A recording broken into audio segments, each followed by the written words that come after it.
It begins with a stillness. Quiet Scandinavian coast lies beneath a sleepy gray sky. The sun hasn't quite risen, but the horizon is starting to breathe soft light, pressing gently against the fog. The water barely moves. It feels like the whole fjord is holding its breath. You're standing on a rocky shoreline, boots planted in the cold gravel, air sharp in your lungs. Every breath escapes in pale puffs. Around you, other men are stirring. No one shouts. There are no drums, no calls to glory. Just the soft rustling of cloaks, the clink of buckles and boots scraping stone. They move like men who've done this before, tired, focused, wrapped in wool and purpose. And then, the ship. A longship waits in the shallows, long, low, and weather-beaten. Its carved dragon head rises at the prow, mouth open in a silent snarl, its eyes locked on the distant sea, like it remembers every storm, every raid, and every man it's carried to glory, or to death. Salt has sunk deep into the wood. The hull is dark, almost black, streaked with pale crust where sea and time have worn it down. Oars rest like sleeping limbs against its sides, ready to wake. The deck groans as you board, the old timber flexing under your boots. You grab a thick tar-stiff rope and steady yourself. Wait! The air smells of seawater, wet wood, and oil. Oh, man nearby nods to you, no words exchanged.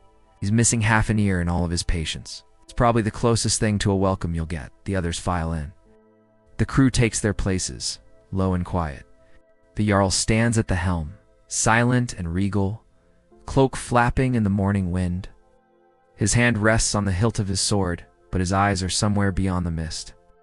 Beside him, a shield-bearer older scarred, expression like a weathered cliff adjusts, his gear with slow precision. At the back, a young man clutches his axe like a lifeline. His fingers tremble, but he tries to hide it. His first raid, and then the oars dip.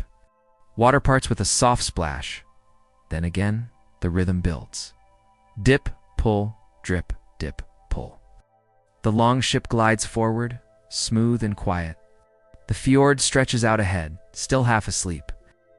Behind you, the coastline begins to shrink. You don't look back. The wind picks up. The sail unfurls with a quiet thump, the ropes groaning in protest. The cold air bites at your face, and the ship seems to exhale, wood creaking like old bones, ropes whispering, sail catching breath. Somewhere near the mast, a man kneels. His fingers brush the edge of a bone talisman as he whispers something, maybe a prayer, maybe a promise. Another warrior pricks his finger and lets a drop of blood fall into a small bowl of seawater. A ritual. Salt and blood. Gods and men. Nobody talks much. But you feel it, the shift, the focus, the quiet before the unknown. It's not fear exactly, it's older than that. It's a kind of ancient readiness. The longship moves deeper into open water. The rhythm of the oars is like a heartbeat now, steady, unbroken. You grip the edge of the hull. Spray hits your face. Your hands are cold, but you don't let go. You listen to the creak of the ship, the wind in the sail, and the breath of the men beside you. And then, far ahead, something starts to take shape. Land. At first, it's just a darker smudge on the gray horizon. But soon, it sharpens into a coastline. Outline. Trees.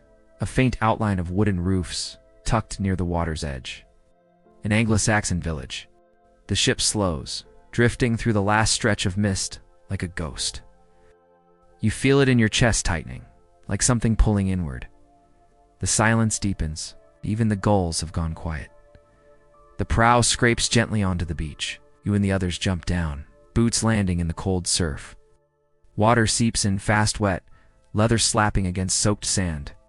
No one speaks. The only sounds are the soft slosh of movement and the occasional snap of a strap being tightened. The fog here is thicker. It clings to your cloak, to your beard, to your breath. Shapes in the distance, sway bushes, rooftops, you can't be sure. Still no birds, no cowbells. Even the animals seem to know something is wrong. Then a bark. Sharp, distant. One single dog barking from somewhere inside the village. Every man freezes, fingers tighten on weapons. The silence after the bark feels louder than the bark itself, but nothing follows. No screams, no shouts, just quiet again. Move forward slowly, carefully like a hunter. Others fall into step beside you. Some hum low, tuneless chants. Not loud, not cheerful. Just a rhythm to walk with. Something to steady the breath. Your heart is pounding now, but not wild. More like a steady drum inside your ribs. You reach down and check your axe. Not for the first time. It's already sharp. Already tied to your hand with leather. But you check anyway. Habit, ritual. Beside you, one of the men presses something to his lips. A small carved hammer of Thor. He kisses it like it's the only thing that can keep his family safe. Or bring him back if things go bad. And then, you think of your home briefly. A child's voice. A fire in the hearth. A warm bowl of stew. A laugh you haven't heard in weeks. You push it down, but gently, not to forget. Just to focus.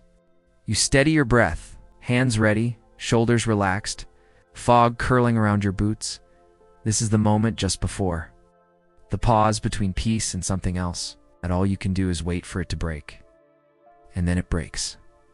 Not with a scream or a roar, but a door. You don't even see who swings the axe. You just hear the sudden, dry crack of wood shattering. A door splinters open. Somewhere deeper in the village, a church bell starts ringing. Then more cries, scattered running, something crashing to the ground. The raid has begun, but from inside it doesn't feel fast. Everything slows. You move forward through fog and smoke. People scatter. A woman yells. Chickens flap and scream. A man in a wool tunic runs past you barefoot, eyes wide with panic. You don't chase him. You just watch. To your left, a fellow raider throws a torch onto a thatched roof. Flames snap to life, licking upward like they've been waiting. The dry straw catches immediately. Smoke and fire twist into the morning air, turning the soft fog into something darker. You duck inside a small hut, simple, warm, poor. You don't stay long. A few tools, a wooden cup, a bit of bread. You leave it behind.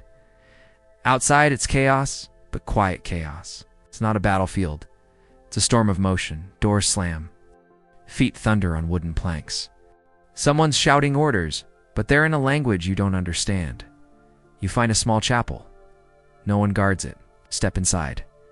It smells of ash and old oil. Candles still flicker, forgotten in the panic. A silver cross lies on the floor. You bend down, pick it up. It's heavier than you expected. Cold, simple. Someone must have dropped it while fleeing. You slide it into your pouch. For trade, maybe. Or to show your child someday. Maybe. Back outside, the wind has changed. Smoke now rolls across the village like low clouds. Roofs collapse. A man limps away, arm clutched to his chest, leaving a streak of red behind him. Another raider laughs nervous and hollow. He's holding a sack too full for one raid. You nod to him, not unkindly, and keep walking. Your axe is still in your hand, but you haven't needed it. Not this time. You stop in the middle of a muddy path. Just stand there. Watching the scene like a dream you can't quite wake up from. It's not pride. It's not shame either. It's just this, what it is. A moment you'll carry long after the fire goes out. Eventually it ends. The shouting fades. The running stops. What's left behind is silence, broken only by fire and footsteps. The village is hollowed out like it's been scooped clean. Some huts smolder. Others still stand untouched. A few villagers have emerged, dazed and barefoot, looking around as if the world just spun the wrong way. You pass one woman kneeling in a garden, rocking slightly. She's whispering something you don't understand. You don't interrupt. Some of your crew are already loading sacks onto the ships. Silver cups, cloth, tools, food. Nothing fancy, just whatever's useful. One man is chewing calmly on dried meat like it's any other.